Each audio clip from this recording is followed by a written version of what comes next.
का दहन से ही होली का त्यौहार है। होलिका अष्टक अर्थात फाल्गुन शुक्ल पक्ष अष्टमी तिथि अन्नपूर्णा जयंती अन्नपूर्णा पूजा से ही होलाष्टक आरंभ होता है, अर्थात ये 8 दिवसीय 8 दिन का पर्व है। आमलकी एकादशी रंग भरे एकादशी इसका सूत्रपात है, क्योंकि काशी में माता अन्नपूर्णा और बाबा विश्वनाथ का श्रृंगार आरंभ होता है। अब ध्यान दीजिए कि हम लोग किस रंग से खेलते हैं। आर्टिफिशियल कलर, नेचुरल कलर से नहीं खेलते हैं, प्रेम के रंग से नहीं खेलते हैं, मगर भगवान शिव किस रंग से खेलेंगे। होली खेले मसाने दिगंबर, होली खेले मसाने में, अर्थात भगवान शिव शमशान घाट में खेलते हैं। चीता भस्म उनका रंग है, उसी को वो पूरे शरीर में मलते हैं, उसी से ही खेलते हैं।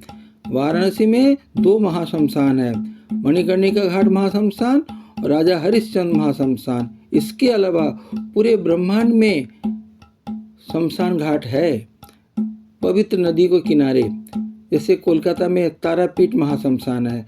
जितने महाशमशान है वहाँ महारुद्र का निवास है, महारुद्र वहाँ लीला करते हैं।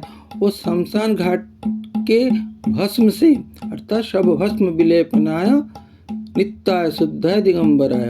उन्हें कपड़ा नहीं चाहिए, उन्हें वस्त्र नहीं चाहिए, उन्हें आभूषण नहीं चाहिए, भुजंग उनका आभूषण है और सब भस्म उनका होली का रंग है, ऐसा रंग जो कि सत्य का प्रतीक है। चिता भस्म कोई अशुद्ध नहीं है, अशुद्ध है क्योंकि जीवन के सत्य का प्रतीक है।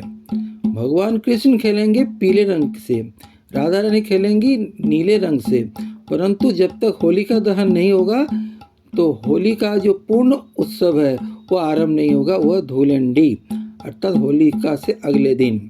होलिका शब्द से आप का हटा दीजिए तो होलिका दहन होने के बाद क्या होगा, होली का उत्सव, होली का पर्व, होली का त्योहार।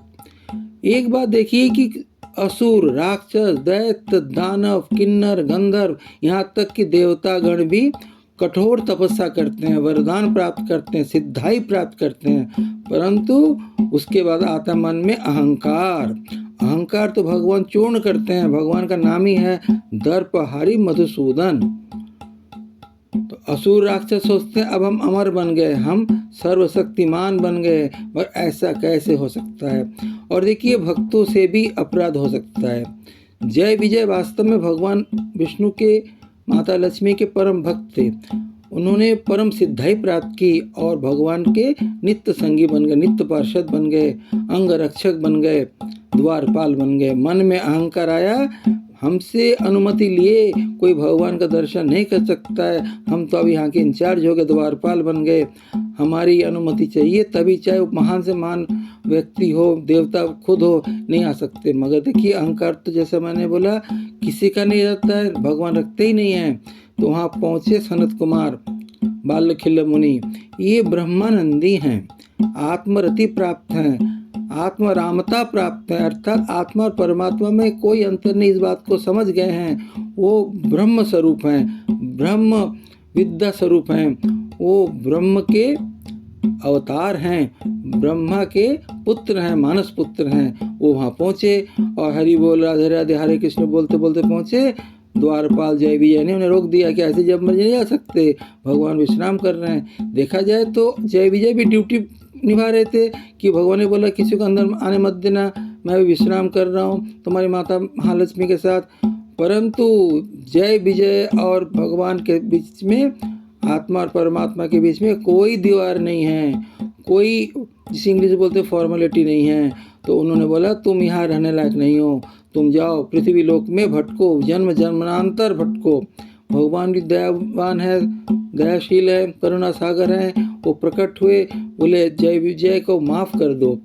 हे सनकादि ऋषि ये तो गलती से कर गए, बोले प्रभु एक बार जो बोल दिए वो सत्य है, अब इसका क्या तरीका है, या तो शत्रु बन के पैदा हो या मित्र बन के या भक्त बन के। तो बोला भक्त बन के कितने जन्म मुक्ति मिलेगी, 16 जन्म में, और मित्र बन के 8 जन्म में, शत्रुघ्न के कोई और तरीका क्या है? शत्रुघ्न के बाबा शत्रुघ्न में क्या होगा कि 3 जन्म में मुक्ति होगी। एक विद्वान के अनुसार, अन्य मत के अनुसार 4 जन्म में मुक्ति होगी। मगर ध्यान रखना, तुम्हें असुर, राक्षस, दैत्य आदि जन्म मिलेगा। उस जन्म में तुम भगवान के शत्रु रहोगे, भक्ति तो करोगे, शत्रु भक्ति करोगे। दुनिया की नज़र में तुम अनाचारी, अत्याचारी बन जाओगे। और हुआ वही। हिरण्याक्ष ने तो पूरा जो है धरती को रसातल में ले गए, पाताल लोक ले गए, भगवान वराह अवतार उनका उद्धार किया।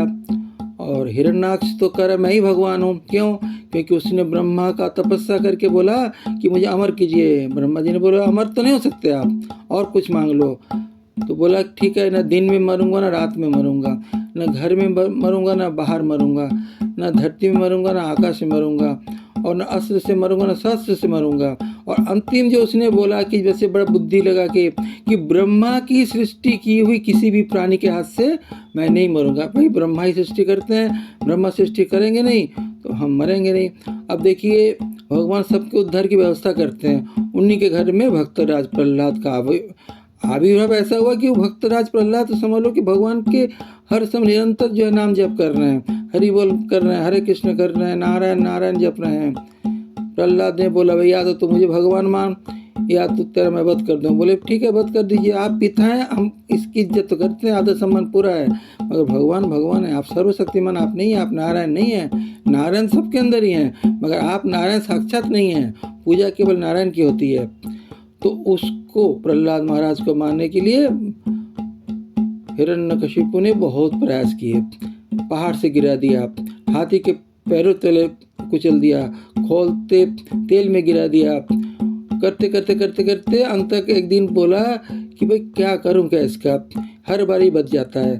अब देखिए जैसे मैं दोबारा बोल रहा हूँ कि असुर, राक्षस, दैत्य, दानव ये भी भक्ति करते हैं, तपस्या करते हैं, मगर जब सिद्धाई प्राप्त होती है, वरदान प्राप्त होता है, उसका दुरुपयोग करते हैं। परंतु करना क्या चाहिए? जब कोई सिद्धाई मिली, कोई वरदान मिला, तो उसका लाभ उठाइए, समाज की सेवा कीजिए, समाज की भलाई के लिए कार्य कीजिए। तो प्रहलाद की बुआ, हिरण्यकशिपु की बहन होलिका, उन्हें वरदान मिला ब्रह्मा से कि तुम आग में जलोगे नहीं। इसका क्या फायदा उठाना कि कहीं आग लग जाए तो उनको तुम निकाल के लाओगे, तुम तो जलोगे नहीं। तथास्तु बोला उन्होंने, मगर याद दिलाया जब तुम अपने स्वार्थ के लिए, दूसरे को नुकसान पहुंचाने के लिए गलत काम करोगे तो ये तुम्हारी शक्ति समाप्त हो जाएगी। होलिका देखिए ऐसी नियति होती है। होलिका भूल गई कि ब्रह्मा जी ने क्या कहा। उन्होंने बोला भैया मैं इसको गोदी में लेके बैठूंगी, मैं तो जलती नहीं हूँ, तो इस तरह से उस चिता में मैं जिंदा रहूंगी और प्रहलाद जल जाएगा। परंतु वही होता है जो राम रचिरा का होता वही है, जो भगवान की मर्जी होती है। यही होलिका का दहन का इतिहास है कि होलिका उन्हें गोदी में लेके बैठी, होलिका माता जल, देखिए माता बोलते हैं हमारे भारतीय परंपरा में, सनातन धर्म में, होलिका माता जल गई, होलिका मही जल गई। क्यों? क्योंकि वो भी तो माता के रूप में निभाए ना। जो आग से नहीं जलते, हमारा शरीर पंच तत्व से बना हुआ है, उसमें एक अग्नि, और अग्नि उन्हें जला नहीं सकती थी। तो क्यों? क्योंकि ये सिद्धाई थी, मगर सिद्धाई वापस हो गई। होलिका चिल्लाई ब्रह्मा जी मेरे साथ धोखा हो रहा है, ये क्या हो रहा है, मैं कैसे जल रही हूँ। ब्रह्मा जी ने याद दिलाया, उनकी कर्कश वाणी, उनकी दिव्य वाणी आसमान में, महाकाश में फैल गई। होलिका तुमने गलत काम किया, तुमने एक अबोध बच्चे को जलाने के लिए अपनी शक्ति का दुरुपयोग किया, बल्कि उसे बचाना चाहिए और तुमने उसकी हत्या की कोशिश की, अब इसीलिए तुम जल रही हो। वो जो चिता भस्म है, अर्थात होलिका जब जलने पर जो भस्म होता है उसका तिलक लगा जाता है, वो भी एक तरह का पवित्र राग बन जाती है। और होलिका में से अब का हटा दीजिए, होली हो गई, होली अब बड़ी भी बन गई, होली, होली का त्यौहार। अगले दिन देखिए आम जनता तथा जो होती है, जो तत्कालीन हो चाहे आज भी हो, वो अत्याचार के खिलाफ होती है। प्रजा को बिल्कुल पसंद नहीं आ रही थी हिरण्यकशिपु की बात। तो जब उनको पता चला भैया प्रहलाद बच गए तो सब गले मिले, प्रहलाद भैया बच गए, होलिका मैया जल गई। तो अगले दिन उन्होंने रंग से होली खेली, आपस में गले मिले। आजकल जो हुड़दंग और काफ़ी मतलब गलत बातें हो रही हैं, पुलिस बुलानी पड़ जाती है अंतत, वो तो उस समय नहीं होती थी। उस समय तो केवल लोग गले मिलते थे, प्यार से रंग लगाते थे। अब इसका अगला पक्ष देखिए कि श्याम पिया मोरी रंग दे चुनरिया। ऐसा रंग जो है गुरु के की दया होती है, ऐसा रंगरेज ने यहाँ गुरु ने कि श्याम श्याम कर देनी, कृष्ण कृष्ण कर देनी। कृष्ण नाम, कृष्ण भक्ति के रंग में रंगना है। पहले मन रंगेगा और मन के अंदर आत्मा का निवास है, आत्मा रंगेगी और आत्मा की वजह से परमात्मा रंग जाएंगे, आत्मा परमात्मा एक हो जाएंगे। एक्चुअली वास्तविक जो प्रेम रंग है यही है कि आत्मा में भगवान के नाम का रस हम सराबोर कर देंगे, आत्मा परमात्मा के रंग में डूब जाएगी और वही वास्तविक होली है। यदि हम केवल केमिकल रंग से खेलना है तो वो तो एक परंपरा नहीं है, वो तो बल्कि एक दुरुपयोग है, एक इसका अपवाद है कि हम केमिकल रंग से खेलना है, ऐसा रंग लगा रहे हैं कि छूट नहीं रहा है, मजे ले रहे नहीं, ऐसा नहीं है। प्रेम रंग रंगारोप, हमारा जो ये मन जो है प्रेम रंग में रंगेगा तभी वास्तविक होली है। इसलिए होली के अंतर्निहित अर्थ को समझना है। होलिका जल गई तो होली बन गई होली, होलिका की होली। अब उसके बाद हम आत्माएं क्या होंगे, हरि की होली हो जाएंगे, हम हरि के हो जाएंगे। जब हम हरि के होली हो जाएंगे तो होली का वास्तविक उत्सव होगा, होली का वास्तविक त्योहार होगा। जय श्री कृष्ण, राधे कृष्ण। हरे कृष्ण कृष्ण कृष्ण हरे हरे, हरे राम राम राम हरे हरे, हरे कृष्ण कृष्ण कृष्ण हरे हरे, हरे राम राम राम हरे हरे। जय राधे जय राधे जय राधे जय राधे जय राधे जय राधे जय राधे जय राधे।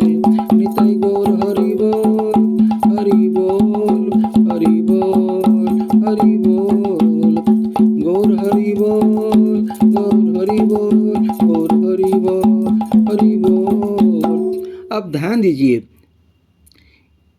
होलिका जल गई, हम होलिका के जलने के खुशी में, प्रहलाद के बचने की खुशी में हम होली का त्यौहार मनाते हैं। इसी समय इस कलयुग में भक्ति काल में एक अनोखी घटना घटी। देखिए ध्यान दीजिए, हम कभी भी भगवान की पूजा अकेले नहीं करते, भगवान भगवती अर्थात शिव पार्वती, राधा कृष्ण, सीता राम, ब्रह्मा ब्रह्मानी।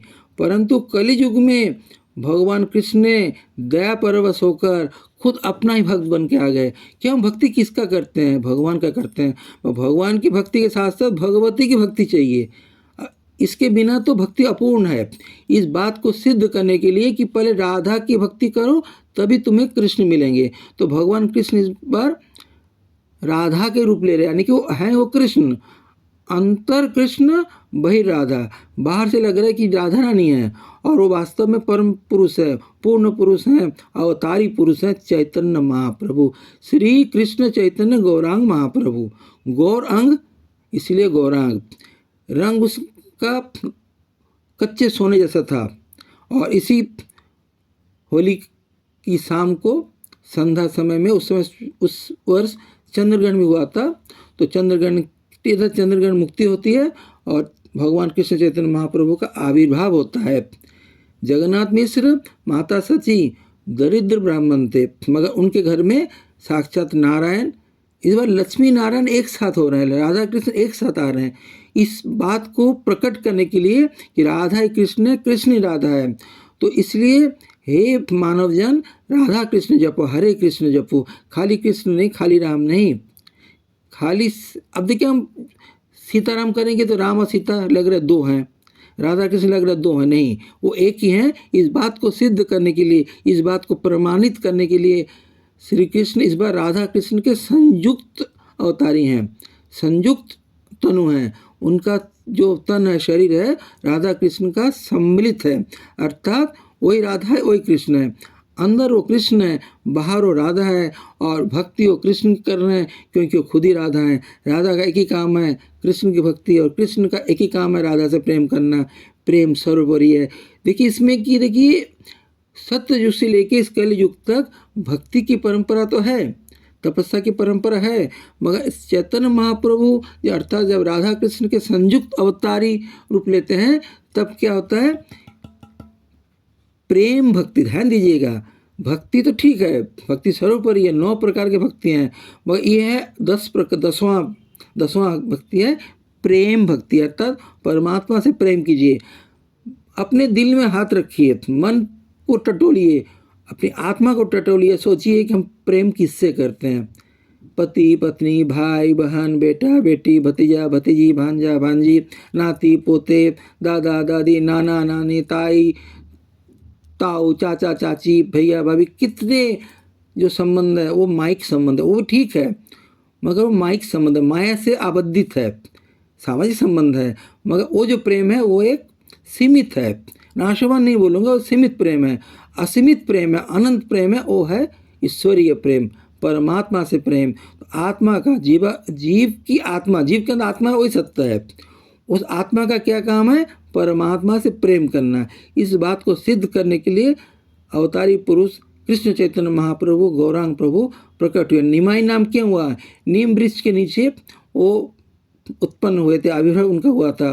नीम जिसकी आई, उनकी माता सची माता ने ये कहा, इसके पहले 6 बच्चों का देहांत हो गया।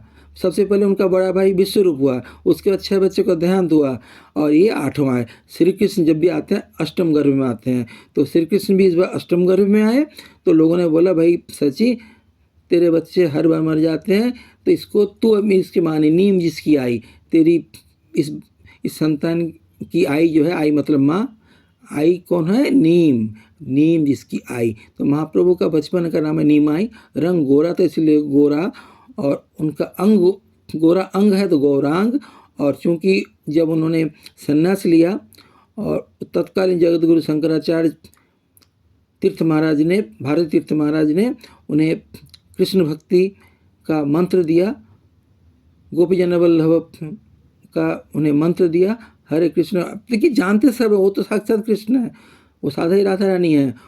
बल्कि भारती तीर्थ महाराज ने तो शंकराचार्य तत्कालीन महाराज ने बोला कि तुम तो पहले से ही सब कुछ जानते हो, मैं क्या सीखा। बोले नहीं, आप क्या मुझे मंत्र नहीं देंगे, मैं क्या इतना अयोग्य हूँ। बोले नहीं, तो उस उनका नाम पड़ा कृष्ण चैतन्य। देखिए तत्कालीन जगत गुरु शंकराचार्य पहचान गए कि कृष्ण के प्रति चैतन्य जो ला सकता है वो है कृष्ण चैतन्य महाप्रभु, इसलिए उनका नाम पड़ गया श्री कृष्ण चैतन्य महाप्रभु।